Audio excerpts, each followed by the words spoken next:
आदमी को तुरंत कुछ गड़बड़ होने का एहसास हुआ और उसने अपने सहायक से सच पता लगाने को कहा। सहायक ने जल्दी ही जवाब ढूंढ निकाला। ये सब महिला की सौतेली माँ ने किया था। महिला की सौतेली माँ उसे उसके नाम पर हर बार अलग अलग टॉनिक पिला रही थी, क्योंकि वह आदमी एक ताकतवर परिवार से था और माँ चाहती थी कि वह जल्दी से जल्दी एक वारिस पैदा करे। महिला की नौकरी भी उसकी सौतेली माँ ने छीन ली थी, जो जोर देती थी कि वह अच्छी पत्नी बने। ये सब जानने के बाद इस पर वह आदमी बहुत गुस्से में आ गया और जाकर अपनी पत्नी की सौतेली माँ का सामना किया।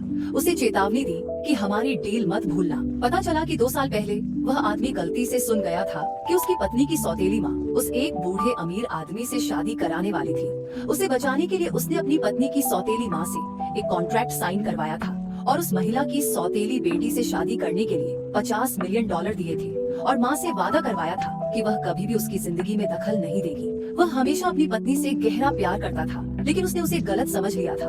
वो नहीं चाहती थी कि अब वह और गलत फहमी रखे, इसलिए उसने उसे देर रात खाना खाने के लिए बुलाया। खाने की मेज पर उसने उस औरत से कहा कि ये सब उसके सौतेली माँ ने किया था और उसने कभी उससे दवाइयाँ लेने को नहीं कहा था। लेकिन वह औरत अब उनके रिश्ते से परेशान हो चुकी थी और उसे अब कोई फर्क नहीं पड़ता था कि जिम्मेदार कौन है। गुस्से में आदमी ने उससे पूछा कि क्या अब भी कुछ ऐसा है जिसकी उसे परवाह है। औरत ने जवाब दिया, अब मुझे सिर्फ एक ही चीज की परवाह है कि क्या मैं अपने भाई के महीने के मेडिकल खर्चों के लिए पैसे जुटा पाऊंगी। आदमी ने और समझाने की कोशिश की, लेकिन औरत उठकर चली गई। आदमी बहुत बेबस महसूस कर रहा था। अगले दिन उस औरत ने मेज पर आदमी का एक तोहफा पाया। उसकी हैरानी की बात ये थी कि वह उसका सप्लीमेंट्री क्रेडिट कार्ड था, जिसका पासवर्ड पीछे लिखा हुआ था। फिर उसने एक और फोल्डर खोला। वो एक टीवी चैनल से इंटरव्यू नोटिस था। कॉलेज के दिनों में वह हमेशा टीवी में काम करने का सपना देखती थी और उस आदमी ने उसकी सारी इच्छाओं और सपनों को अभी तक याद रखा था। उस तोहफे ने लड़की का दिल छू लिया। उसने तुरंत घर में रखे फूलदान से सबसे खूबसूरत फूल चुन लिए और सोचा कि उसे खुद जाकर धन्यवाद देगी।